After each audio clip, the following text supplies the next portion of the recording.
જય શ્રી કૃષ્ણ મિત્રો, આ વિડીયોમાં સાંભળશું શ્રાવણ મહિનાના જે વ્રત તહેવારો આવે છે, બોળચોથ અને શીતળા સાતમ, ત્યારે જે 7 વાર્તા સાંભળવાનો મહિમા છે તે 7ય વાર્તા આપણે આજે એક જ વિડીયોમાં સાંભળશું। જો આપને વિડીયો પસંદ આવે, કથા પસંદ આવે તો વિડીયોને લાઇક, શેર, કોમેન્ટ કરી ચેનલ પર જો નવા છો તો ચેનલ સબસ્ક્રાઈબ કરી બાજુમાં બેલ આઇકન પ્રેસ કરી દેજો। ધન્યવાદ। મિત્રો, આ વિડીયોમાં આપણે બોળચોથની કથા વાર્તા, નાગપાંચમની કથા વાર્તા, શીતળા સાતમની કથા વાર્તા, ધરો આઠમની કથા વાર્તા, ઋષિ પાંચમની કથા વાર્તા, વીરપસલીની કથા વાર્તા અને છેલ્લે વનડિયાની વાર્તા સાંભળશું, જે સાંભળ્યા વગર બોળચોથ અને શીતળા સાતમના વ્રત અધૂરા છે। તો મિત્રો, સૌ પહેલાં સાંભળશું બોળચોથની કથા વાર્તા। બોલો ગાય માતાની જય। માઘવપુર નામનું એક ગામ હતું। તેમાં સાસુ વહુ બંને એકલા રહે, બંને વિધવા, માલ મિલકતમાં રહેવા માટે માત્ર એક ઓરડી અને ગાય વાછરડું હતા। શ્રાવણ વદ ચોથનો દિવસ આવ્યો એટલે સાસુ નદીએ નહાવા ગયા અને વહુને કહેતા ગયા કે વહુ, આજે બોળચોથ છે, આથી હું નદીએ નાહવા જાઉં છું અને આવું ત્યાં સુધીમાં ઘઉલાને ખાંડી મૂકજો। વહુએ આ બધું સાંભળ્યું, પણ વહુ બિચારી થોડી ભોળી હતી। તે કાંઈ સમજી નહીં કે સાસુએ કયા ઘઉલાને ખાંડી રાખવાનું કહ્યું છે, ધાનનો ઘઉલો કે પછી વાછરડો, કારણ કે તેના વાછરડાનું નામ ઘઉલો હતું। ગાયના વાછરડાનો રંગ ઘઉં જેવો હતો, આથી તેને લોકો ઘઉલો કહેતા। એટલે વહુ તો વાડામાં જઈ કુવળા વાછરડાને વધેરી નાખ્યો અને પછી ચૂલો સળગાવી તેમાં ઘઉલાને ખાંડી નાખ્યો। થોડીવારમાં સાસુ નદીએથી નાહીને ઘેર આવ્યા અને વહુને પૂછ્યું કે વહુ બેટા, ઘઉલો રાંધ્યો ને? વહુએ કહ્યું કે હા માં, રાંધ્યો તો ખરો, પણ ઘઉલાએ તો ખૂબ તોફાન કર્યું। મહા મુસીબતે એને મેં ખાંડીને ચૂલે ચઢાવ્યો છે। આ સાંભળીને સાસુને હૈયામાં ફાળ પડી કે હાય રામ, વહુ તમે કયા ઘઉલાની વાત કરો છો? વહુએ ચોખવટ કરતાં કહ્યું કે બીજો તે વળી કયો ઘઉલો? આપણી ગાયના વાછરડો છે એ જ ઘઉલો। આથી સાસુએ કપાળ પર હાથ મૂક્યો અને કહ્યું કે મેં તમને ઘઉલાનું ધાન રાંધવા કહ્યું હતું અને તમે વાછરડાને વધેરીને બેઠા। હે ભગવાન, હવે શું થશે? આજે બોળચોથનો દિવસ છે, ગામની સ્ત્રીઓ આપણે ત્યાં વાછરડાની પૂજા કરવા આવશે, તેને આપણે શું મોઢું બતાવીશું? ગભરાઈ ગયેલા સાસુ વહુએ ભેગા મળી ઘઉલાવાળું હાંડલું એક ટોપલામાં મૂક્યું અને પછી ગામ બહાર ઉકરડામાં તેને જઈને દાટી આવ્યા। એ વખતે વગડામાં ચરવા ગયેલી ગાય પાછી આવી અને ઘઉલો ન મળતા તે તો ભાંભરતી ઉકરડે આવી પહોંચી। તેણે ઉકરડામાં સંતાડેલા હાંડલામાં શીંગડું માર્યું કે તરત જ વાછરડો સજીવન થઈને કૂદકો મારીને બહાર આવ્યો અને ગાયના આંચળને વળગી પડ્યો। હાંડલાનો કાંઠલો એની ડોકે લટકતો હતો। સમય થતાં ગામની ગોરાણીઓ ગાય વાછરડાની પૂજા કરવા સાસુ વહુને ત્યાં આવી પહોંચી। હવે એક જ રંગના ગાય વાછરડા આખા ગામમાં કોઈને ત્યાં ન હતા, આથી આ બધા સાસુ વહુને ઘેર ગાય વાછરડાની પૂજા કરવા આવતા। ગોરાણીઓએ સાસુ વહુના આંગણે આવીને જોયું તો ઘર બંધ હતું। બિચારા સાસુ વહુ બીકના માર્યા અંદર ભરાઈને બેઠા હતા। એક ગોરાણી કહે કે બા, કેમ ઘર બંધ રાખ્યું છે? ખોલો, અમે ગાય વાછરડાની પૂજા કરવા આવ્યા છીએ। પરંતુ અંદરથી કોઈ જવાબ ન મળ્યો કે ન તો કોઈએ બારણા ઉઘાડ્યા। આથી સૌને નવાઈ લાગી। એટલામાં તો ભાંભરતી ગાય વાછરડાને લઈને દોડતી આવી પહોંચી। વાછરડાના ગળામાં હાંડલાનો કાંઠલો જોઈને બધાને નવાઈ લાગી।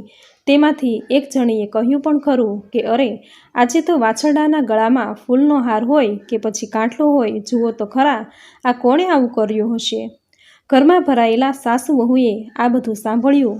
તેમને નવાઈ લાગી કે આ બધા મને મેણા મારે છે કે શું? પણ વહુએ બારણાની તિરાડમાંથી જોયું તો ઘઉલો જીવતો હતો અને તેની ડોકે કાંઠલો લટકતો હતો। સાસુ વહુ તરત બહાર આવ્યા અને જોયું તો તેનો વાછરડો સજીવન થઈને આવ્યો છે। સાસુએ ખુલ્લા દિલે પોતાના વહુથી થયેલા અપરાધની વાત બધાને કહી અને કહ્યું કે બહેનો, સાચે જ આજે તમારા વ્રતના પ્રતાપે અમારો ઘઉલો સજીવન થયો છે। અમે તો તેને મારી જ નાખ્યો હતો, પણ તમારી શ્રદ્ધાએ તેને નવું જીવત દાન આપ્યું છે। ત્યારબાદ ગોરાણીઓએ ગાય વાછરડાની પૂજા કરી અને વાછરડાના ગળામાંથી કાંઠલો કાઢી ફૂલનો હાર પહેરાવ્યો તથા ગાય માતાને કાનમાં કહ્યું કે હે ગાય માતા, તમારું સત અને અમારું વ્રત ફળજો। આ દિવસથી બધી જ સ્ત્રીઓએ વર્ષ બોળચોથનું વ્રત કરવાનું નેમ લીધું। આ દિવસે સ્ત્રીઓએ દળવું કે ખાંડવું નહીં, એવું કહેવાય છે કે ગાય માતાના શરીરમાં 33 કરોડ દેવતાઓનો વાસ છે. માટે જ દરેક ભાવિક ભક્તો સ્ત્રીઓ આજના દિવસે ગાય માતાની પૂજા કરે છે અને તેને બાજરી કે પછી ગુલેલ જમાડે છે. હે ગાય માતા, તમે જેવા સાસુ અને વહુને ફળ્યા તેવા જ તમારું બોળ ચોથનું વ્રત કરનારને, વ્રતની કથા વાંચનારને, સાંભળનારને, કહેનારને સૌને ફળજો. સૌની મનોકામના પૂર્ણ કરજો. જય ગાય માતા. તો મિત્રો, આ હતી બોળ ચોથની સુંદર કથા વાર્તા. હવે સાંભળશું બીજી કથા વાર્તા, નાગપંચમીની કથા. બોલો નાગ દેવતાની જય. એક ગામમાં એક ડોશી તેના 6 દીકરા તથા વહુઓ સાથે રહેતી હતી. દરેક વહુને પિયર હતું, મા બાપ હતા, પરંતુ નાની વહુ રાધાને પિયરમાં કોઈ ન હતું. આથી તેને બધા ન પીરી કહીને મેણા મારતા. તેની પાસે સાસુ અને જેઠાણીઓ ખૂબ કામ કરાવતી, તેને 2 ટક પૂરું ખાવા પણ ન આપતી. તેવામાં ભાદરવો મહિનો આવ્યો. ઘરમાં ખીર બની.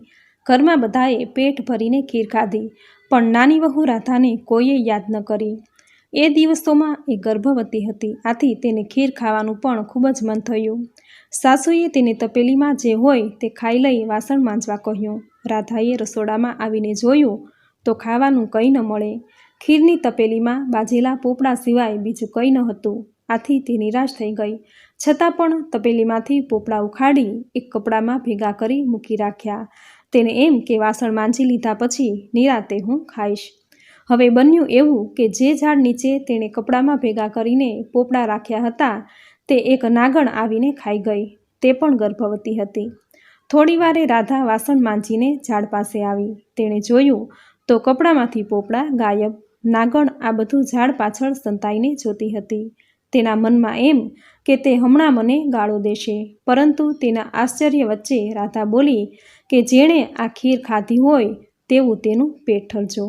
આ સાંભળીને નાગણ તો ખૂબ જ ખુશ થઈ ગઈ. તેણે રાધાને મનુષ્ય રૂપમાં દર્શન આપતા કહ્યું કે બહેન, હું તારાથી ખૂબ જ ખુશ થઈ છું. બોલ બહેન, તને કઈ વાતનું દુઃખ છે? તારું દરેક દુઃખ હું ટાળીશ. તેના જવાબમાં રાધાએ પોતાનું દુઃખ વ્યક્ત કરતાં કહ્યું કે માં, મારા પિયરમાં કોઈ સગું નથી, એટલે સૌ મને મેણા મારે છે. વળી થોડા દિવસમાં મારો ખોળો ભરાવાનો છે. મારે કોઈ ભાઈ પણ નથી. હું કોને ખોળો ભરવા બોલાવું? આટલું બોલતા તેની આંખમાંથી આંસુ આવી ગયા. નાગણનું દિલ દ્રવી ઉઠ્યું. તેણે રાધાને કહ્યું કે બેટી, તું રડીશ નહીં. તારે જરાય ચિંતા કરવાની જરૂર નથી. તારો ખોળો જ્યારે ભરાવાનો હોય ત્યારે ફક્ત એક કંકોત્રી મારા રાફડા પાસે મૂકી જજે. આ સાંભળીને રાધા ખૂબ જ ખુશ થઈ ગઈ. થોડા વખત પછી વહુને ખોળો ભરવાનો દિવસ આવ્યો. જેઠાણીઓ નાની વહુ રાધાને મેણા મારવા લાગી કે અલીબાઈ, પિયરમાં તો કાળું કૂતરું નથી, તો પછી એને ખોળો શેનો ભરવાનો? આ સાંભળી નાની વહુ દુઃખી થઈ ગઈ. તેણે સાસુને વિનંતી કરી કે મારા પિયરમાં દૂરના એક સગા છે, મારે એને કંકોત્રી મોકલવી છે, આથી મને કંકોત્રી લખી આપો. સાસુએ ના છૂટકે મોટી વહુ આગળ 2 ચબરખીના 2 અક્ષરો પડાવી નાની વહુને આપ્યા. રાધા ખુશ થતી કંકોત્રી લઈ રાફડા પાસે આવી પહોંચી અને ત્યાં મૂકીને મનોમન પ્રાર્થના કરી ઘેર પાછી ફરી. ખોળો ભરાવાનો સમય થયો એટલે જેઠાણીઓ અંદર અંદર મશ્કરી કરતા કહેવા લાગી કે અલીબાઈ, આજે તો નાની વહુ તરફથી આપણને પેરાણીમાં ખૂબ સરસ ઘરેણાં અને વસ્ત્રો મળવાના છે. તેના પિયરિયા તો ગાડું ભરી ભરીને બધું લાવવાના છે. નાની વહુ આ સાંભળીને હતાશ બની ગઈ અને મનોમન નાગ દેવતાને પ્રાર્થના કરવા લાગી. ત્યાં તો સાચે સાચ દૂરથી ગાડાનો અવાજ સંભળાવા લાગ્યો. સૌ કોઈ એકી ટશે તે દિશામાં જોઈ રહ્યા. થોડી વારે ગાડા આંગણામાં આવીને ઊભા રહ્યા અને એમાંથી રૂપના અંબાર સમી નાગણ, નાગદેવતા અને નાગકુમારો ઉતરવા લાગ્યા. તેની પાછળ 2 નોકરો સોનાની પેટીઓ લઈને ઉતરવા લાગ્યા. તેની પાછળ અન્ય ગાડા પણ આવીને ઊભા રહ્યા. નાની વહુ રાધાનો ખોળો નાગકુમારોએ ધામધૂમથી ભરાવ્યો. દરેકને પહેરામણીમાં સોના, રૂપા, હીરા, માણેકના દાગીના, મહામૂલા વસ્ત્રો વગેરે આપીને ખુશ કરી દીધા. ખોળો ભરાઈ ગયા પછી નાગણે સાસુને કહ્યું કે વેવાણ, મારી દીકરીને હવે વિદાય આપો. સુવાવડ પતી ગયા પછી સગવડે હું એને જાતે આવીને મૂકી જઈશ. સાસુ બિચારા શું બોલે? આ તો બધું જોઈને હબકી ગયા હતા. નાગણ નાની વહુને લઈને વિદાય થઈ. નાની વહુ નાગણ સાથે ગઈ તો ખરી, પણ મનમાં એને મૂંઝવણ થઈ કે આ નાગણ એને ક્યાં લઈ જશે. પરંતુ એની શંકાનું નિવારણ આવી ગયું. દર આગળ આવીને નાગણે હાથ ફેરવતા નીચેથી જમીન ખસી અને ભોંયરું દેખાયું. એ ભોંયરામાં થઈને તેઓ મહેલમાં આવ્યા. રાજાના કરતાં પણ ભવ્ય એવો મહેલ જોઈને રાધા તો આશ્ચર્ય પામી. નાગણે તેને કહ્યું કે રાધા, તારે અહીં કશું જ કામ કરવાનું નથી. ખાઈ પી અને હિંડોળા પર ઝૂલવાનું છે. હા, ફક્ત તારે એટલું જ કામ કરવાનું છે કે સવાર, બપોર અને સાંજે આ રૂપાની ઘંટડી વગાડીને આ બધા જ નાગકુમારોને ભેગા કરીને દૂધ પાવાનું છે. નાની વહુએ આ કામ સહર્ષ સ્વીકારી લીધું. દિવસો પસાર થવા લાગ્યા. એક શુભ દિવસે તેને દેવ જેવો દીકરો અવતર્યો. બધા રાજીના રેડ થઈ ગયા. છોકરો ધીરે ધીરે મોટો થવા લાગ્યો. એક દિવસ રાધા કંઈ કામ અંગે દૂધને વાસણમાં ઠારવા મૂકી બીજા ઓરડામાં ગઈ. છોકરો રમતો રમતો ત્યાં આવી ચઢ્યો અને તેણે રૂપાની ઘંટડી લઈને વગાડવા માંડી. ઘંટડીનો અવાજ સાંભળી નાગકુમારો દોડતા આવી પહોંચ્યા. તેમને જોઈ છોકરો તો બી ગયો અને તેના હાથમાંથી ઘંટડી છૂટી ગઈ અને બે નાગકુમારોના પૂંછડા પર પડી. આથી નાગકુમારોના પૂંછડા કપાઈ ગયા. બીજા નાગકુમારો દૂધ પીવા ગયા તો દૂધ ગરમ હતું, આથી તેમના મોઢા દાઝી ગયા. નાગકુમારો બાંડિયા અને બૂચિયા થઈ જતા છોકરા પર ખૂબ ગુસ્સે ભરાયા અને તેને કરડવા દોડ્યા. એટલામાં રાધા આવી પહોંચી અને છોકરાને તેણે બચાવી લીધો. નાગકુમારોની આવી દશા જોઈ તેને ખૂબ દુઃખ થયું, પણ તે નાના છોકરાઓને શું કહી શકે. નાગનાગણીએ નાગકુમારોને શાંત પાડ્યા, પણ તેના મનમાંથી દાજ ગઈ નહીં. થોડા દિવસ પછી નાની વહુને સારો દિવસ જોઈ મનગમતી પહેરાણી આપી વિદાય કરી. સાસરીમાં નાની વહુ હવે માનીતી થવા લાગી. આથી તેની જેઠાણીઓ તેના પર દાજે બળવા લાગી. નાગકુમારો પણ નાની વહુના છોકરા પર દાજે ભરાયા હતા. આથી તેને કરડવા માટે તેના ઘેર આવી પહોંચ્યા અને ઘંટી નીચે સંતાઈ ગયા. એટલામાં નાની વહુ પાણીનું બેડું ભરીને આવી. ઉંબરામાં આવતા તેને ઠેસ વાગી અને તે પડતા પડતા બોલી કે ખમ્મા મારા બાંડિયા બુચિયા વીરને. આ સાંભળી નાગકુમારો વિચારમાં પડી ગયા કે બહેન કેટલી સારી છે, હજી પણ આપણને યાદ કરે છે. આ રીતે તેમને 2-3 વાર અનુભવ થયો. બહેનનો આટલો બધો પ્રેમ જોઈ એના છોકરાને કરડવાનો તેમણે વિચાર માંડી વાળ્યો અને તેઓ ચૂપચાપ ત્યાંથી ચાલ્યા ગયા. એક દિવસ નાની વહુના છોકરાએ જેઠાણીના છોકરાના દૂધની તાસણી ઢોળી નાખી. આથી તે ગુસ્સે થઈ અને છણકો કરતા બોલી કે અમારા છોકરાનું દૂધ ઢોળાવીને તમારા હાથમાં શું આવ્યું? તમે તો મોટા ઘરના છો, તે તમે ગાયો ભેંસો કાલે વસાવી શકશો, પણ અમે ક્યાંથી લાવી શકવાના? આ સાંભળી નાની વહુને ખૂબ દુઃખ થયું અને એ જ દિવસે છોકરાને લઈને નાગમાતા પાસે આવી પહોંચી અને પોતાના દુઃખની વાત કહી સંભળાવી. નાગમાતાએ તેને આશ્વાસન આપી અને બીજા દિવસે નાગકુમારોને ગાયો લઈને તેની સાથે મોકલી આપ્યા. તેમાંથી કેટલીક ગાયો જેઠાણીઓને પણ આપી. આથી તેઓ ખૂબ ખુશ થઈ આખા ઘરમાં આનંદ આનંદ છવાઈ ગયો. હે નાગદેવતા, તમે જેવા નાની વહુને ફળ્યા તેવા તમારું આ વ્રત કરનારને, વ્રતની કથા વાંચનારને, સાંભળનારને, કહેનારને સૌને ફળજો. સૌની મનોકામના પૂર્ણ કરજો. જય નાગદેવતા. તો મિત્રો, આપણે સાંભળી નાગપાંચમની સુંદર કથા વાર્તા. હવે સાંભળશું શીતળા સાતમની વાર્તા. બોલો શીતળા માતાની જય. રંગપુર નામે એક ગામમાં સાસુ અને દેરાણી જેઠાણી રહેતા હતા. બંને વહુઓને દેવના દીધેલા એક દીકરા. મોટી વહુ ઈર્ષ્યાખોર હતી, જ્યારે નાની વહુ બહુ જ ભલી અને ભોળી પ્રેમાળ હતી. એક વખત શ્રાવણ માસમાં રાંધણછઠનો દિવસ આવ્યો. સાસુએ નવી વહુને રાંધવા બેસાડી. નાની વહુ મધરાત સુધી રાંધતી રહી. એટલામાં ઘોડિયામાં સૂતેલો છોકરો રડવા માંડ્યો. આથી બધું જ કામ પડતું મૂકીને વહુ છોકરાને લઈને જરા આડે પડખે થઈ અને થાકના કારણે જોતજોતામાં ઊંઘી ગઈ. ચૂલો સળગતો હતો. મધરાત પછી શીતળામાં ફરવા નીકળ્યા. તેઓ ફરતા ફરતા નાની વહુના ઘરે આવી પહોંચ્યા અને ચૂલામાં આળ ઉઠવા લાગ્યા. પણ આ શું? શીતળા માતાના શરીરે ઠંડક થવાના બદલે કાળી લાઈ લાગવા લાગી. તેઓ આખા શરીરે દાઝી ગયા. આથી તેણે ગુસ્સે થઈને નાની વહુને શાપ આપ્યો કે જેવું મારું શરીર બાળ્યું છે એવું તારું પેટ બળજો. સવારમાં ઉઠીને વહુએ જોયું તો ચૂલો સળગી રહ્યો હતો. પડખામાં સૂતેલો છોકરો મૃત દશામાં હતો. તેનું આખું શરીર દાઝી રહ્યું હતું. નાની વહુ ચોધાર આંસુએ રડવા લાગી. તેને ખ્યાલ આવી ગયો કે જરૂર શીતળામાએ શાપ આપ્યો હશે. તે રડતી રડતી સાસુમા પાસે ગઈ અને બધી વાત કહી સંભળાવી. સાસુમાએ તેને સાંત્વન આપી કહ્યું કે તું શાંત થઈ જા અને શીતળામા પાસે જઈ માફી માંગજે. માં સૌ સારાવાના કરશે. સાસુમાના આશીર્વાદ લઈ છોકરાને ટોપલામાં નાખી નાની વહુ તો ચાલી નીકળી.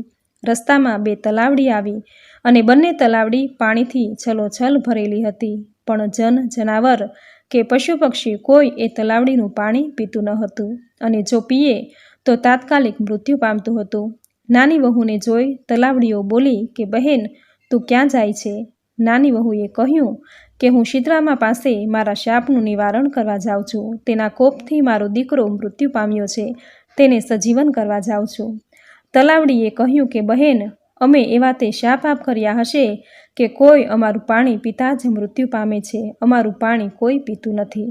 તું અમારા આ પાપનું નિવારણ શીતળામાને પૂછતી આવજે. નાની વહુએ હા કહી અને આગળ જતા રસ્તામાં તેને 2 આખલા મળ્યા.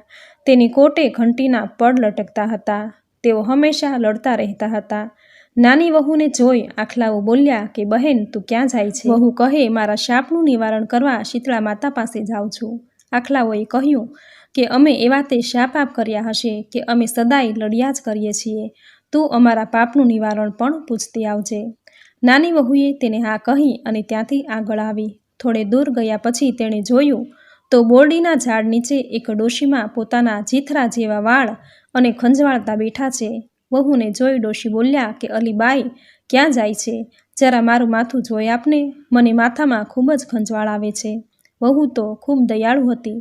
તેને શીતળા માતા પાસે જવાની ઉતાવળ હતી, છતાં તે પોતાના છોકરાને ડોશીના ખોળામાં મૂકી તેની જુઓ વીણવા બેઠી. થોડીવારે ડોશીમાની ખંજવાળ મટી ગઈ. તેણે નાની વહુને આશીર્વાદ આપતા કહ્યું કે જેવું મારું માથું ઠાર્યું તેવું તારું પેટ ઠરજો. આટલું બોલતા જ ચમત્કાર થયો. ડોશીમાના ખોળામાં રહેલો છોકરો સજીવન થયો અને રડવા લાગ્યો. વહુ તો આશ્ચર્ય પામી. તે જાણી ગઈ કે આ ડોશીમાં બીજું કોઈ નહીં પણ શીતળા માતા જ છે, અને તે તેના પગે પડી અને તેને પગે લાગી. ત્યારબાદ વહુએ તલાવડીઓના શાપનું નિવારણ પૂછ્યું તો શીતળામાં બોલ્યા કે બેટી, પૂર્વજન્મમાં તેઓ બંને શોક્યો હતી અને રોજ ઝઘડ્યા કરતી. કોઈને શાક, દાળ કે કોઈ ઉછીનું માંગવા આવે તો આપે નહીં, અને જો દૂધ કે છાશ આપે તો પાણી નાખીને આપે. આથી તેનું પાણી કોઈ પીતું નથી. પરંતુ તું જઈને પાણી પીજે એટલે તેના પાપનો નાશ થશે. અને પછી વહુએ આખલાઓના શાપ વિશે પૂછ્યું તો તેના જવાબમાં શીતળામાએ કહ્યું કે બેટી, ગયા ભવમાં એ બંને દેરાણી જેઠાણી હતા. તેઓ એટલા બધા ઈર્ષાળુ હતા કે કોઈને દળવા ખાંડવા દેતા નહીં. આથી આ ભવે તેઓ આખલા બનીને તેના કોટે ઘંટીના પડ બાંધીને રડ્યા કરે છે. તું તેના કોટેથી ઘંટીના પડ છોડી નાખજે, આથી તેનું પાપ દૂર થશે. નાની વહુ ખુશ થતી શીતળામાના આશીર્વાદ લઈ છોકરાને લઈને પાછી ફરી. રસ્તામાં તેને પેલા આખલા મળ્યા. વહુએ તેની ડોકેથી ઘંટીના પડ છોડી નાખ્યા. આથી તેઓ લડતા બંધ થઈ ગયા. આગળ ચાલતા તલાવડીઓ પાસે વહુ આવી પહોંચી. તેના શાપના નિવારણ રૂપે તેમાંથી તેણે ખોબો ભરીને પાણી પીધું અને તરત જ બધા પાણી પીવા તલાવડી પાસે આવી પહોંચ્યા. વહુ ખુશ થતી છોકરાને લઈને ઘેર આવી. સાસુમાં છોકરાને જીવતો જોઈ ખુશ થયા, પણ જેઠાણી ઈર્ષ્યાથી બળીને રાખ થઈ ગઈ. બીજા શ્રાવણ માસમાં રાંધણછઠ આવી ત્યારે જેઠાણીને થયું કે હું પણ દેરાણી જેવું કરું, આથી મને પણ શીતળામાના દર્શન થશે. તે તો રાત્રે ચૂલો સળગતો રાખીને સૂઈ ગઈ. મધરાત થતાં શીતળામા ફરતા ફરતા ત્યાં આવી પહોંચ્યા અને ચૂલામાં આળોટવા લાગ્યા. આથી તેનું શરીર તાજી ગયું અને ગુસ્સે થઈને શાપ આપ્યો કે જેવું મારું શરીર બળ્યું તેવું તારું પેટ બળજો. બીજા દિવસે સવારે ઉઠીને જેઠાણીએ ઘોડિયામાં જોયું તો છોકરો મૃત્યુ પામ્યો હતો. આ બનાવથી દુઃખી થવાને બદલે જેઠાણી તો ખુશ થઈ અને તે પણ દેરાણીની જેમ છોકરાને લઈને ચાલી નીકળી. રસ્તે ચાલતા તલાવડીઓએ પૂછ્યું કે બહેન, ક્યાં જાય છે? જેઠાણીએ મોં મચકોડ્યું અને કહ્યું કે તારે શી પંચાત છે? જોતી નથી, મારો છોકરો મરી ગયો છે, હું શીતળા માતા પાસે જાઉં છું. તલાવડીઓએ કહ્યું કે બહેન, અમારું પણ કામ કરતી આવજે. જેઠાણીએ તો ધડ દઈને ના કહી દીધી અને ત્યાંથી આગળ વધી. આગળ જતા રસ્તામાં 2 આખલા મળ્યા. તેણે પણ પોતાનું કામ કરવા જેઠાણીને પૂછ્યું તો જેઠાણીએ તેને પણ નરનો સંભળાવી દીધો. આગળ જતાં બોરડીના ઝાડ નીચે ડોશીમાના સ્વરૂપે શીતળામાં માથું ખંજવાળતા બેઠા હતા. તેણે મોટી વહુને જોઈ અને કહ્યું કે દીકરી, ક્યાં જાય છે? જરી મારું માથું જોઈ આપને. આથી ગુસ્સે થઈ વહુએ કહ્યું કે ડોશી, તારા જેવી હું કંઈ નવરી નથી. તારું માથું તું ખંજવાળ્યા કર. જોતી નથી, મારો દીકરો મરી ગયો છે. આમ છણકો કરીને તે ત્યાંથી ચાલી નીકળી. આખો દિવસ તે રખડી પણ ક્યાંય શીતળામાં મળ્યા નહીં. જંગલના ઝાડવા ફરી વળી પણ જેઠાણીને ક્યાંય શીતળામાં જોવા ન મળ્યા. આથી રોતી કકળતી છોકરાને મરેલો લઈ ઘેરે પાછી આવી. આખો દિવસ અને આખી રાત જેઠાણી શીતળામાની શોધ કરી પણ એમ કાંઈ શીતળામાં મળે. માટે બહેનો દેખાદેખી કે કોઈની ઈર્ષ્યાથી બળીને એવું કોઈ કાર્ય ન કરવું કે જેથી જેઠાણી જેવું થાય. કર્મ આપણે કરીએ છીએ અને તેનું ફળ આપણે ચોક્કસ ભોગવવું જ પડે છે. કોઈનું સારું થતું હોય તો ટાપુ ટીપું કરીને કામ કરી છૂટવું, પણ નકારો ન કરવો. બને તો દાન દક્ષિણા આપવી, ભૂખ્યાને ભોજન કરાવવું.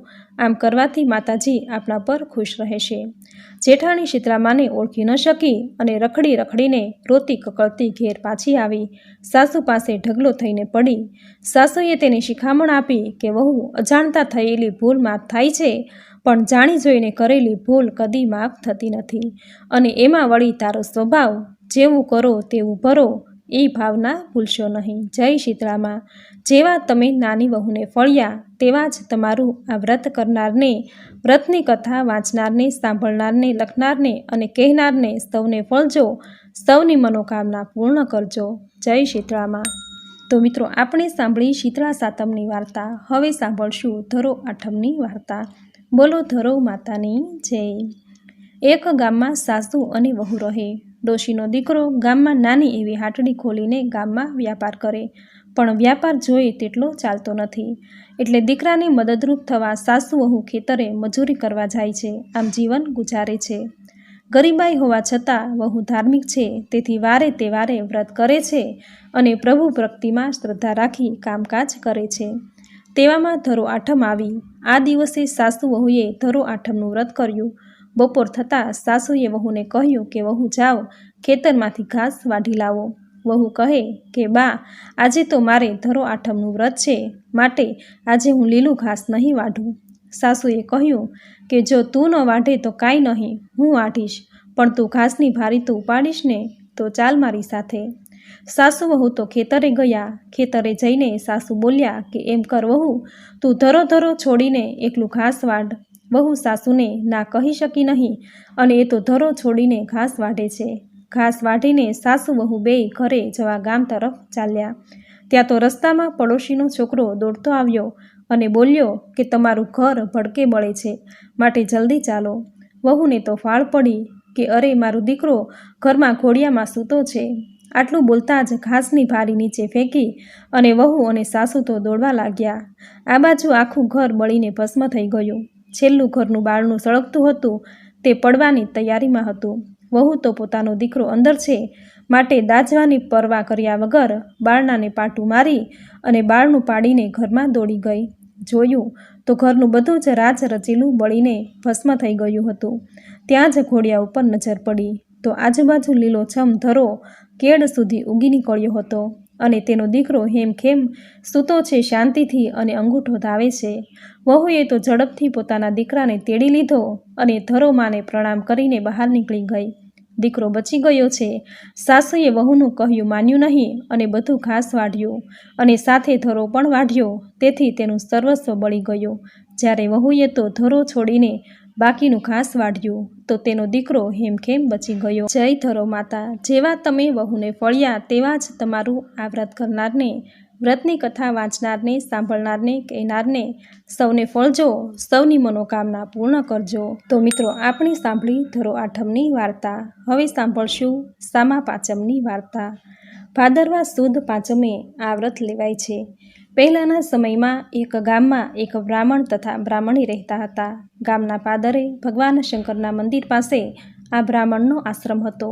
આજુબાજુના ગામમાંથી અને એ ગામના બાળકો આ આશ્રમમાં આવીને બ્રાહ્મણ ગુરુ પાસેથી વિદ્યા પ્રાપ્ત કરે. આ બ્રાહ્મણ બ્રાહ્મણીને સંતાનમાં એક પુત્ર હતો તથા એક પુત્રી હતી. દીકરી નાની ઉંમરે વિધવા થયેલી, તેથી તેના માતા પિતાની પાસે આશ્રમમાં જ રહે. એક દિવસ આશ્રમના છોકરાએ જોયું કે એક ઝાડ નીચે બહેન પડ્યા છે. પાસે જઈને જોયું તો તેના આખા શરીરે કીડા પડ્યા છે.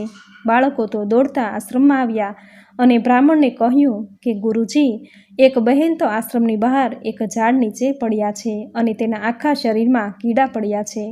બાળકોની આવી વાત સાંભળી બધા આશ્રમની બહાર ગયા કે જ્યાં બહેન પડ્યા છે ત્યાં આવ્યા અને જોયું તો ખરેખર બાળકોની વાત સાચી હતી. બહેનને ઉઠાવી આશ્રમમાં લાવ્યા. પછી બ્રાહ્મણ ગુરુજીએ જોયું તો પોતાની પુત્રી પરભવમાં એક વાણિકની સ્ત્રી હતી અને સ્ત્રીનો રજસ્વલા ધર્મ પાળતી ન હતી. આ ઉપરાંત આસપાસમાં સ્ત્રીઓ જ્યારે માસિક ધર્મ પાળે તો આ બાઈ તેની મશ્કરી કરે અને તેથી આ ભવમાં તે વિધવા થઈ અને રજસ્વલા ધર્મ પાળતી નથી. આથી તેના શરીરમાં કીડા પડ્યા. ધ્યાનમાં સર્વે હકીકત જાણી બ્રાહ્મણે તેની પત્નીને બધી વાત કહી. પત્નીએ કહ્યું કે તો મારી દીકરી અત્યારે પરભવના કર્મોનું ફળ ભોગવી રહી છે, પણ નાથ, ગમે તેમ તોય આપણી દીકરીનું દુઃખ મારાથી જોઈ શકાતું નથી, માટે તેના આ કર્મોનું નિવારણ કાંઈક તો હશે જ ને? ત્યારે બ્રાહ્મણે કહ્યું કે હા, નિવારણ તો છે. દીકરીએ સામા પાંચમના વ્રતનો પરભવમાં અનાદર કર્યો છે અને એ જ વ્રત જો આ ભવમાં સાચી શ્રદ્ધાથી ભક્તિભાવપૂર્વક કરે તો એના કરેલા કર્મોથી થયેલા પાપનું નિવારણ થાય અને તેની કાયા પ્રભુ કૃપાથી જેમ હતી તેમ સુંદર કંચનવર્ણી થાય. દીકરીએ માતા પિતા વચ્ચે થતી આ સર્વે વાત સાંભળી. તેથી જ્યારે તેના માતા પિતા તેની પાસે આવ્યા ત્યારે બોલી કે પિતાજી, મેં બધી જ વાત સાંભળી છે, માટે હું સામા પાંચમનું વ્રત શ્રદ્ધાથી કરીશ. આપ મને તેની વિધિ કહો. બ્રાહ્મણે કહ્યું કે બેટા, ભાદરવા સુદ પાંચમના દિવસે વહેલા ઉઠી અઘેડાનું દાંતણ કરવાનું, પછી શરીરે માટી ચોળી, આમળાની ભૂકી માથું ચોળી, માથા બોળ નાહીને સ્વચ્છ કપડાં પહેરવા, પછી ધૂપ કરી અરુંધતી સહિત સપ્ત ઋષિઓનું ધ્યાન કરવાનું તથા સામા પાંચમની કથા વાંચવાની, કહેવાની કે સાંભળવાની. ભોજનમાં સામો લેવાનો, ફળ ફળાદી ખાવાનું, ઉગાડેલું અનાજને ખાવાનું નહીં. પછી મહાદેવજીના મંદિરે જઈ ભગવાનના દર્શન કરવા. આવી રીતે 5 વર્ષ સુધી આ વ્રત કરવું. જો બની શકે તો જીવન પર્યંત પણ આ વ્રત કરી શકાય છે. બ્રાહ્મણોને ભોજન કરાવી દાન દક્ષિણા આપવી. આમ બહેને વિધિ પ્રમાણે આ વ્રત કર્યું. 5 વર્ષ પછી ઉજવણું કર્યું અને બહેનને વ્રત ફળ્યું. તેની કાયા ખરેખર કંચનવર્ણી બની ગઈ. હે સપ્ત ઋષિ મુનિઓ, જેવા તમે બહેનને ફળ્યા તેવા તમારું આ વ્રત કરનારને, વ્રતની કથા વાંચનારને, સાંભળનારને, કહેનારને સૌને ફળજો. સૌની મનોકામના પૂર્ણ કરજો. જય સપ્ત ઋષિ. તો મિત્રો, આ હતી ઋષિ પાંચમ વ્રતની કથા. હવે સાંભળશું વીરપસલી વ્રતની કથા. એક ડોશી હતા, તેને 7 દીકરા અને 1 દીકરી. ડોશીએ 7 દીકરા અને દીકરીને પરણાવ્યા, પણ સાસરિયામાં કોઈ કારણથી દીકરીને અણબનાવ થયો, મન દુઃખ થયું અને દીકરી પિયર પાછી આવી અને પછી તો ત્યાં જ રહેવા લાગી. ડોશીના 7 દીકરાઓમાં 6 મોટા દીકરાઓ ધંધો કરી સુખી થયા અને વખત જતાં પોતાના કુટુંબ કબીલા સાથે ડોશીમાંથી જુદા રહેવા જતા રહ્યા. નાનો દીકરો અને વહુ 2 જણ ડોશીમાં સાથે રહે અને નાની બહેન પણ સાથે રહે. નાની બહેન નસીબની એવી કમનસીબ કે નાના દીકરાને ધંધામાં 2 પાંદડે થવા જ ન દે. આમને આમ દિવસો વીતવા લાગ્યા. એક દિવસ બહેનને થયું કે લાવ, મારા નાના ભાઈની સ્થિતિ નબળી છે તો તેના ઉપરથી મારો બોજો થોડો હલકો થાય તેમ હું કરું. આમ વિચારી બહેન તો પોતાના 6 મોટા ભાઈઓ પાસે કામ કરવા માટે ગઈ. ભાભીઓએ જાકારો આપ્યો, ભાઈઓએ પણ જાકારો આપ્યો. બહેન તો નિરાશ થઈ. જેના 7 ભાઈ હોય એ બહેનને કદી ઓશિયાળાપણું ન હોય. હું જ અભાગણી છું. આમ નિરાશ થઈ બહેન જવા લાગી. ત્યાં એક ભાઈએ કહ્યું કે બહેન પોતાના નાના ભાઈને ટેકો થશે એમ વિચારી કામ સ્વીકારી લીધું. સવારથી સાંજ સુધી બહેન તો ઢોર ચરાવવા જાય છે અને સાંજે જ્યારે ઘરે આવે ત્યારે ભાભી જે કાંઈ એઠું જૂઠું વધ્યું ઘટ્યું હોય તે નાની બહેનને આપે અને તે ઘેર લઈ જઈને ખાય અને આમ સમય વીતવા લાગ્યો. એક દિવસ બહેન જ્યારે ઢોરા લઈને ચરાવવા બહાર જતી હતી ત્યારે નદી કિનારે કેટલીક છોકરીઓને પૂજા પાઠ કરતી જોઈ, હસતી ગાતી જોઈ અને બહેન તો ત્યાં ગઈ અને પૂછ્યું કે બહેન, તમે આ શું કરો છો? તો પેલી છોકરીઓ કહે કે અમારે વીરપસલીનું વ્રત છે. આજે વીરપસલીના દોરા લીધા છે, તે અમે અમારા ભાઈને હાથના કાંડે બાંધીશું અને ભાઈનું કલ્યાણ થાય તેવી ભાવના સાથે તેને આશીર્વાદ આપીશું. આવું સાંભળીને નાની બહેને કહ્યું કે આ દોરા બાંધવાથી ભાઈને શું લાભ થાય? તો પેલી છોકરીઓ કહે કે ભાઈને અમે દોરા બાંધીશું, ભાઈ અમને ભેટ આપશે અને અમે ભાઈને અંતરના આશીર્વાદ આપીશું, જેથી ભાઈનું આખું વર્ષ સારું અને સુખમાં જાય. આવું સાંભળીને નાની બહેન તો ખુશખુશાલ થઈ ગઈ અને બોલી કે બહેનો, મારે પણ આ વ્રત કરવું છે. આ વ્રત કેવી રીતે કરાય તે કહો, હું પણ મારા ભાઈના ભલા માટે વીરપસલીનું વ્રત કરું. પેલી છોકરીઓ કહે કે 8 શેરવાળો દોરો લઈ તેમાં 8 ગાંઠો વાળવી, પછી એક રવિવારથી બીજા રવિવાર સુધી 8 દિવસ રોજ સવારે દોરાને ધૂપ દેવો, ધૂપ દીધા પછી જમવું. આમ 8 દિવસ પૂરા થાય પછી આ દોરો પીપળે બાંધવો. આમ કહી છોકરીએ નાની બહેનને 8 શેરવાળો દોરો આપ્યો અને કહ્યું કે આમાંથી એક દોરો તારા ભાઈને કાંડે બાંધજે અને બાકીના દોરાને 8 દિવસે વીરપસલીનું વ્રત પૂર્ણ કરી 8 દિવસ સુધી ધૂપ દઈ પીપળે બાંધજે. પેલી છોકરીઓના કહ્યા મુજબ એ જ દિવસે રવિવાર હતો, તેથી નાની બહેને તો વીરપસલીનું વ્રત શરૂ કર્યું. પોતાની માને કહ્યું કે માં, મેં આજથી વીરપસલીનું વ્રત લીધું છે, માટે આ દોરો તમને આપું છું. મારે આખો દિવસ ઢોર ચરાવવા જવાનું હોવાથી તમે આ દોરાને આવતા રવિવાર સુધી 8 દિવસ ધૂપ આપજો. નણંદે વ્રત લીધું છે તેવું પેલી અદેખી ભાભીઓને ખબર પડી અને તેમાંની કોઈ એક બહાનું કાઢી નણંદના ઘરે આવી. જોયું તો નણંદબા નહાવા ગયા છે અને ડોશીમાં ઘરકામમાં છે.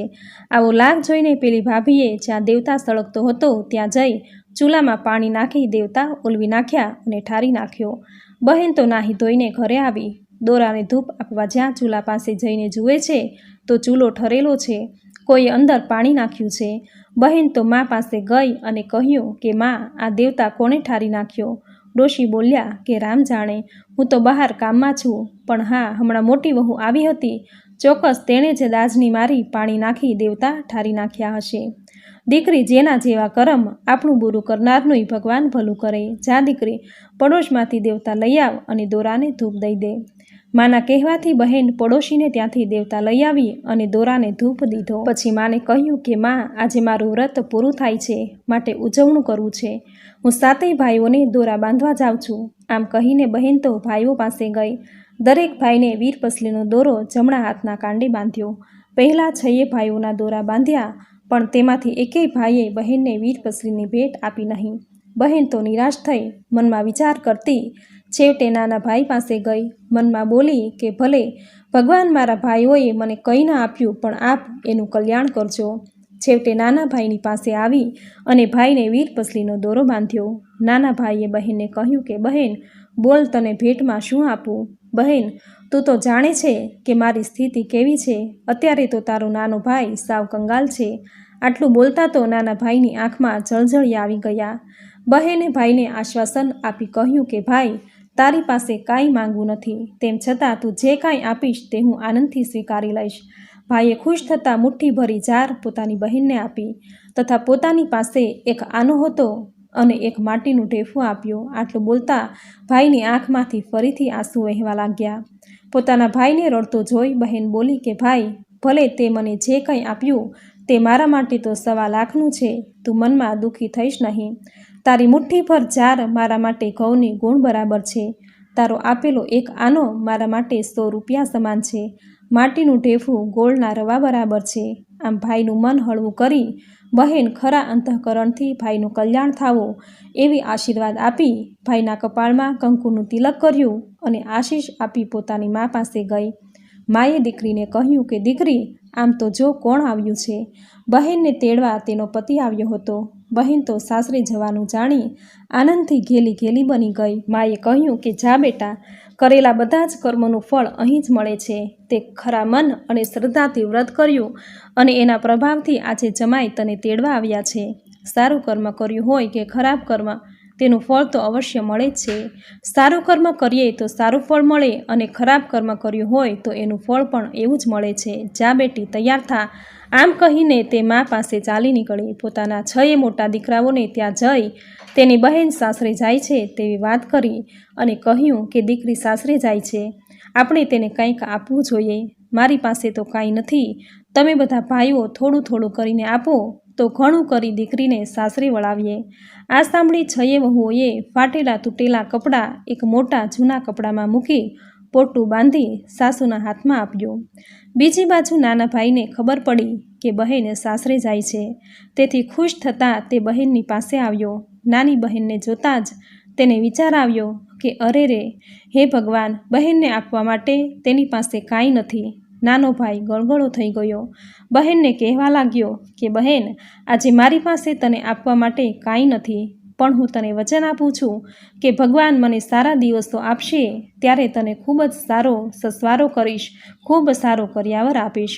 આમ કહી ભાઈ ગળગળો થઈ ગયેલો. આ જાણી બહેને કહ્યું કે ભાઈ, મનમાં ઓછું લાવીશ નહીં.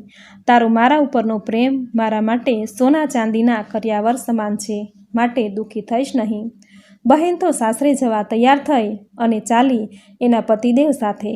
માએ કહ્યું કે બેટા ઊભી રહે, આજે તારા વ્રતનો છેલ્લો દિવસ છે, તો હું તારા દોરાને ધૂપ દેવા દેવતા લઈ આવું. આમ કહીને ડોશી તો દેવતા લેવા ગઈ. આ બાજુ જમાઈને ઉતાવળ હતી, તેથી તે તો ચાલવા માંડ્યો. બહેન પણ પોતાના પતિ પાછળ ચાલી નીકળી. પોતાના ગામના પાદરે આવ્યા, ત્યાં તો પાછળ ડોશી ઉતાવળે આવી અને બોલી કે લે બેટા દેવતા. બહેન તો દોરાને ધૂપ દીધો. ભાઈઓનું કલ્યાણ ઈચ્છતી તે આગળ ચાલી. ચાલતા ચાલતા રસ્તામાં નદી આવી. પોતાના પતિને કહીને વહુ તો નદીમાં નહાવા ઉતરી. નાહ્યા પછી બીજા કપડાં માંગ્યા અને એના પતિએ પોટલું ખોલીને જોયું તો સરસ રંગબેરંગી સાડીઓ પટોળા દેખાયા. એટલે તેણે કહ્યું કે આમાંથી કયા રંગની સાડી આપું. પોતાના પતિનું કહેવું સાંભળી વહુ કહે કે તમે શું કહો છો નાથ, સાડી કે પટોળા? આ ગરીબની શું કામની મશ્કરી કરો છો? ત્યાં તેના પતિએ તેને એક સાડી કાઢીને ઊંચી કરી બતાવી કે જો, હું કાંઈ ખોટું નથી બોલતો. એમ કહી તે સાડી વહુ તરફ ફેંકી અને કહ્યું કે લે આ સાડી પહેરી લે, તને સુંદર લાગશે. વહુ તો સમજી ગઈ કે આવું કેમ થયું. હે પ્રભુ, તારી લીલા અકળ છે. કપડાં પહેરી નજીક આવી પોટલામાંથી બધી જ વસ્તુઓ બહાર કાઢીને જોયું તો માટીનું ઢેફું ગોળ થઈ ગયો. એક આનાના બદલે એક સોનામહોર હતી. વહુ તો પોતાના પતિને પેલી સોનામહોર આપી અને ગામમાં જઈ ખાવાનું લઈ આવવા કહ્યું. વર ખાવાનું લેવા ગામમાં ગયો. આ બાજુ તો ચમત્કાર થયો. નદી કિનારે એકાએક સુંદર હવેલી ઊભી થઈ ગઈ. વહુ તો શણગાર સજીને હવેલીના ચોથા માળની અગાસીમાં ઊભી રહી. થોડા સમય પછી ગામમાંથી ખાવાનું લઈને વરતો જ્યાં નદી કિનારે આવ્યો ત્યાં તેણે એક સુંદર હવેલી જોઈ અને પોતાની વહુને એમાં અટારીમાં ઊભેલી જોઈ તે તો દંગ જ રહી ગયો. વહુ તો દોડતી નીચે આવી અને પતિદેવના હાથમાંથી ખાવાનું લઈ બોલી, તમે આરામ કરો અને હું અબઘડી કાંઈક રસોઈ બનાવી નાખું. બંને જણાએ આનંદથી ભોજન કર્યું અને સુખેથી હવેલીમાં રહેવા લાગ્યા. દિવસો પસાર થવા લાગ્યા અને અચાનક દુકાળ પડ્યો. લોકોને ખાવાના સાસા પડવા લાગ્યા. વખના માર્યા લોકો ગામ છોડીને પેટીયું રળવા પર ગામ જવા લાગ્યા. પેલી ડોશી અને તેના 7 દીકરાઓ અને તેની વહુએ પણ ગામ છોડ્યું. ચાલતા ચાલતા આ બહેનની હવેલી આગળ આવ્યા. એને થયું કે કોઈ મોટી પૈસાદાર વ્યક્તિ અહીંયા રહેતી હોય એવું લાગે છે.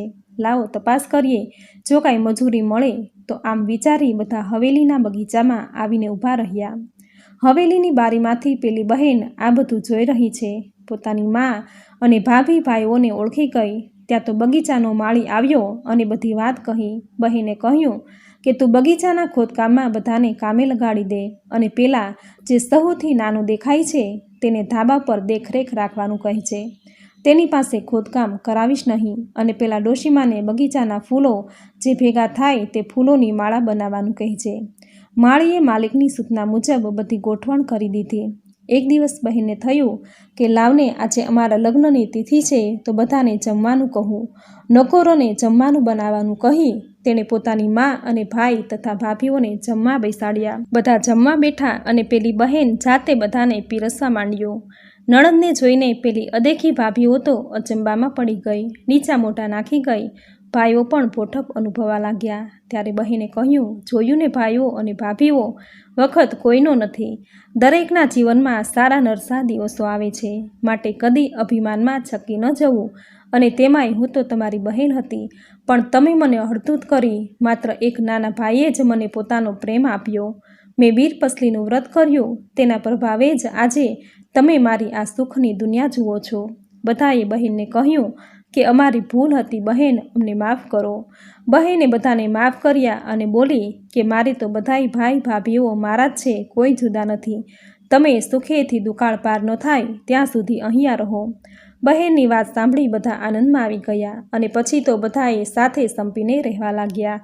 આમ જેમ બહેનને વીરપસલીનું વ્રત કર્યું તેમ તમારું આ વ્રત કરનારને, વીરપસલીના વ્રતની કથા વાંચનારને, કહેનારને, સાંભળનારને સૌને ફળજો. સૌની મનોકામના પૂર્ણ કરજો. જય વીરપસલી. તો મિત્રો, આપણે સાંભળી ઋષિ પાંચમની વાર્તા. હવે સાંભળશું છેલ્લી વાર્તા, વનળિયાની વાર્તા. જે વાર્તા સાંભળ્યા વગર સાતમ આઠમના દરેક વ્રત તહેવાર અધૂરા છે.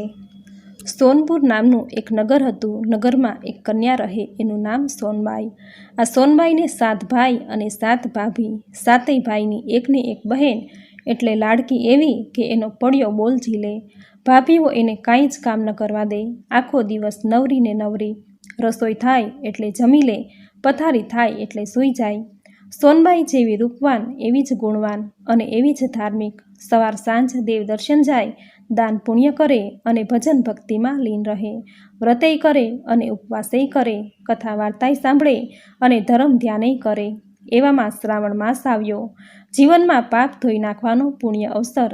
7 ભાભીઓએ શ્રાવણ માસમાં બોળચોથ, નાગપાંચમ, રાંધણછઠ, શીતળા સાતમ એ દરેક વ્રત કર્યું. નદીએ નાહવા જાય, માથા બોળ સ્નાન કરે અને હાથમાં અક્ષત લઈ વાર્તા સાંભળે. તેવામાં શીતળા સાતમનો દિવસ આવ્યો. ભાભીઓએ નણંદને કહ્યું કે નણંદબા ચાલો વનડિયાની વાર્તા સાંભળવા. જેણે વ્રત કર્યું હોય એણે વનડિયાની વાર્તા સાંભળવી જ પડે, નહીંતર વનડિયો નડે. આ સાંભળીને સોનબાઈ બોલી કે ના રે બાઈ ના, મારે તો મારા પ્રભુ ભલા અને હું ભલી. ગુણ ગાવ તો મારા એક પ્રભુના, મારા ભગવાનના. બીજા કોઈની કથાય ન સાંભળું કે ન વાર્તાય સાંભળું. મારે તો કંઈ પાપમાં પડવું નથી. ભાભીએ સોનબાઈને ખૂબ સમજાવી, પણ સોનબાઈ માનતી નથી. આ જોઈને વનડિયાના ક્રોધનો પાર ન રહ્યો. આ તો વનડિયો દેવ કોપે તો દાટ વાળી દે અને રીજે તો રાજ આપી દે. કનડે તો એવો કનડે કે ભલભલા સીધા દોર થઈ જાય. વનડિયાએ તો નક્કી કર્યું કે આ કુંવારી કન્યાના કપાળે એવું કલંક લગાડવું કે એનું જીવતર હરામ થઈ જાય. દિવસ આથમ્યો અને રાત પડી. સોનબાઈ પથારીમાં સૂતા છે ત્યારે વનડિયો વેર વાળવા આવી ગયો. એણે ભમરાનું રૂપ લીધું અને બારણાની તિરાડમાંથી અંદર પ્રવેશ્યો. પછી તો એણે રૂપના અંબાર જેવા રાજકુમારનું રૂપ ધારણ કર્યું. અબીલ છાંટ્યા, ગુલાલ છાંટ્યા, અત્તર છાંટ્યા અને ગુલાબના ફૂલ પાથર્યા. એવી પરિસ્થિતિ ઊભી કરી દીધી કે કુંવારી કન્યાને તો ધરતી માર્ગ આપે તો સમાઈ જવાની ઈચ્છા થઈ જાય. સવાર પડતાં જ નાની ભાભી સોનબાઈને જગાડવા આવી. અંદર પગ મૂકતા જ એની તો આંખ ફાટી ગઈ. એને તો ખાતરી થઈ ગઈ કે નક્કી નણંદબા રાતે કોઈની સાથે રંગરાગ ખેલે છે. એ તો દોડતી ગઈ જેઠાણી પાસે. જઈને બધી વાત કરી. પાપણના પલકારે આખાય ઘરમાં ખબર પડી ગઈ અને સોનબાઈને બધા ફિટકાર આપવા લાગ્યા. આવી વાત તો પાંખ વગરના પંખી જેવી ગણાય.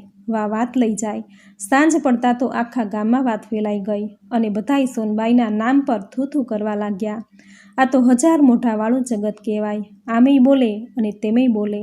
સતી સ્ત્રીને કલંક લગાડે. 7 વહુઓ એક થઈ ગઈ અને પોતાના ધણીને વાત કરી. વાતમાં સારી પેઠે મીઠું મરચું ભભરાવ્યું અને 7 વહુઓ તેના ભાઈને કહેવા લાગી કે આણે તો આખા કુળનું નાક કપાવ્યું એવી વાત છે. 7 ભાઈઓની આંખમાં આગ વરસવા લાગી. ગયા બહેન પાસે અને ત્રાડ પાડી કે સાચું બોલ, કોણ છે તારી પાસે આવનાર? નામ જણાવેનું, નહીંતર ધડથી માથું જુદું થઈ જશે. બિચારી સોનબાઈ તો સાવ નિર્દોષ હતી. એણે માથે હાથ મૂકીને કહ્યું કે મારા પ્રભુના સોગંદ છે, સપને મેં પુરુષનો જો વિચાર કર્યો હોય તો અત્યારે જ મારો જીવ નીકળી જાય. જો વિશ્વાસ ન આવતો હોય તો ખુશીથી મારું માથું ઉતારી લો. ભાઈઓ વિચાર કરવા લાગ્યા કે હવે શું કરવું. સાંભળેલી વાત પર વિશ્વાસ કરવો કે ન કરવો. ખાતરી કર્યા વગર બેનની હત્યા કરીએ તો નરકે જવું પડે. પહેલાં વાતની ખાતરી તો કરવી જ પડે. 7 ભાઈઓએ રાત આખી જાગીને ઉઘાડી તલવારે ચોકી કરવાનું નક્કી કર્યું. મધરાત થઈ. 7 ભાઈઓ ઉઘાડી તલવારે આંટા મારે છે. અંદર સોનબાઈ ઘસઘસાટ ઊંઘે છે. મધરાત થતાં જ વનડિયો ભમરનું રૂપ લઈને આવ્યો. અબીલ ગુલાલ છાંટીને ગુલાબના ફૂલ પાથરવા લાગ્યો. ગુલાબની મહેક આવતા જ 7 ભાઈઓએ તિરાડમાંથી અંદર જોયું. રૂપાળા રાજકુંવરને જોતાં જ પાટું મારીને બારણું તોડી નાખ્યું અને વનડિયા સામે તલવાર ઉગામીને પૂછવા લાગ્યા કે કોણ છે તું? માનવ છે કે દાનવ છે? ગંધર્વ છે કે કિન્નર છે? યક્ષ છે કે દેવ છે? જલ્દી બોલ, નહીંતર તલવારના એક ધાડે તારું માથું જુદું થઈ જશે. આ સાંભળીને વનડિયો હસીને બોલ્યો કે મારું નામ વનડિયા દેવ. શસ્ત્ર મને મારી ન શકે, શાસ્ત્રો મારી વાળ પણ વાંકો ન કરી શકે. રીજું તો રાજ આપું અને ખીજાવ તો ખેદાન મેદાન કરી નાખું. તમારી બહેને મારી વાર્તા સાંભળવાની ના પાડી એટલે હું વેર વાળવા આવ્યો છું.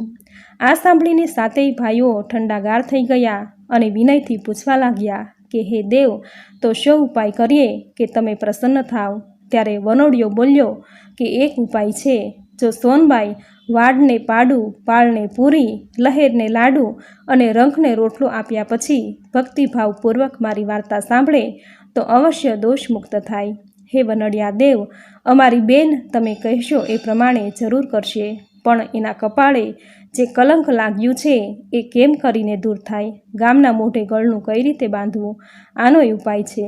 વનડિયો બોલ્યો, નગરના રાજાએ કુળદેવનું શિખરબદ્ધ મંદિર બનાવ્યું છે. એના પર સુવર્ણનો કળશ ચઢાવવાનો છે. આ કળશ સતી સ્ત્રી વગર કોઈ ચઢાવી ન શકે. રાજા ઢંઢેરો પીટાવીને સતીને બોલાવશે, ત્યારે સોનબાઈને મોકલજો. સોનબાઈ કળશ ચઢાવશે અને એના સતનું આખા ગામને પ્રમાણ મળી જશે. સત્યનું તેજ ઝળહળશે અને કલંકની કાલીમાં દૂર થશે. સાતેય ભાઈઓએ વનડિયાને મસ્તક નમાવીને પ્રણામ કર્યા. વનડિયો હસતો હસતો અંતર્ધ્યાન થઈ ગયો. સવાર પડી એટલે સોનબાઈએ વનડિયાના કહેવા પ્રમાણે વાડને પાડું, પાળને પૂરી, લહેરને લાડુ અને રંકને રોટલો આપ્યો. પછી અત્યંત ભક્તિભાવથી વનડિયાની વાર્તા સાંભળી તત્કાળ એ વનડિયાના દોષમાંથી મુક્તિને પામી. આ બાજુ મંદિરનું કાર્ય પૂર્ણ થતાં જ રાજાએ રાજ જ્યોતિષને તેડાવ્યા અને પૂછવા લાગ્યા કે હે મહારાજા, મંદિરનો કળશ ચઢાવવાનો છે તો એ માટે શું કરવું એ કૃપા કરીને કહો. રાજ જ્યોતિષે શાસ્ત્રના ગ્રહ, નક્ષત્ર અને તિથિ વાર જોયા પછી કહ્યું કે હે રાજન, કળશ તો સતી સ્ત્રીના હાથે ચડશે. જે સ્ત્રી વાવમાંથી કાચા સૂતરના તાંતણે ચાળણીમાં નીર સીંચે અને એ જળ સુવર્ણ કળશને છાંટીને કળશને સ્પર્શ કરે તો કળશ આપોઆપ ચઢી જાય. પણ હે રાજન, આ જગતમાં આવી સતી સ્ત્રી ક્યાં હોય? આવી સતી સ્ત્રી મળવી દુર્લભ છે. છતાં ઢંઢેરો પીટાવી જુઓ, કુળદેવીની કૃપા હશે તો અવશ્ય કોઈ સતી મળી જશે. તત્કાળ રાજાએ ઢંઢેરો પીટાવ્યો. ઢંઢેરો સાંભળીને બધી સ્ત્રીઓ એકબીજાના મોં સામે જોવા લાગી. આ તો સતના પારખા કહેવાય. હસતા મુખે અગ્નિ પરીક્ષા આપવાની. જો કળશ ન ચઢે તો ગામ આખામાં ફજેતો થાય. આ બાજુ સોનબાઈ સાતેય ભાઈ ભાભીઓ સાથે દરબારમાં આવી અને રાજાને કહેવા લાગી કે હું કળશ ચઢાવીને મારા સતીત્વનું પ્રમાણ આપીશ. એની વાત સાંભળીને દરબારીઓ ખડખડાટ હસવા લાગ્યા, પણ સોનબાઈ દ્રઢ રહી. બીજા દિવસે સોનબાઈનો ફજેતો અને તમાશો જોવા આખું નગર ભેગું થયું. બધા તાળી દઈ દઈને વાતો કરતા હતા કે આજે સોનબાઈના સતીત્વની પોલ ખુલી જશે અને એનો ફજેતો થશે. સોનબાઈએ પ્રભુનું સ્મરણ કર્યું અને વનડિયા દેવનું નામ લઈ ચાળની સાથે કાચા સૂતરનો દોરો બાંધી વાવમાં નાખી અને નીર સિંચવા લાગી. જોનાર તો અવાક થઈ ગયા. બધાની આંખો ફાટી ગઈ. સોનબાઈના સતીત્વનો જય જયકાર થવા લાગ્યો. સોનબાઈએ ચાળણીમાંથી જળ લઈને કળશ પર છાંટ્યું અને જમણા હાથ વડે સ્પર્શ કર્યો. તત્કાળ કળશ સડસડાટ કરતો શિખર પર ચડી ગયો. આખું નગર સોનબાઈના ગુણગાન ગાવા લાગ્યું. સત્યનો જય જયકાર થવા લાગ્યો. સોનબાઈ સાતેય ભાભીઓ સાથે મળીને ગાવા લાગી કે વનડિયા તું વનડીશમાં, ભાઈની બેનને કનડીશમાં, કુડા કલંક ચઢાવીશમાં, સતમાં વહેમ જગાડીશમાં.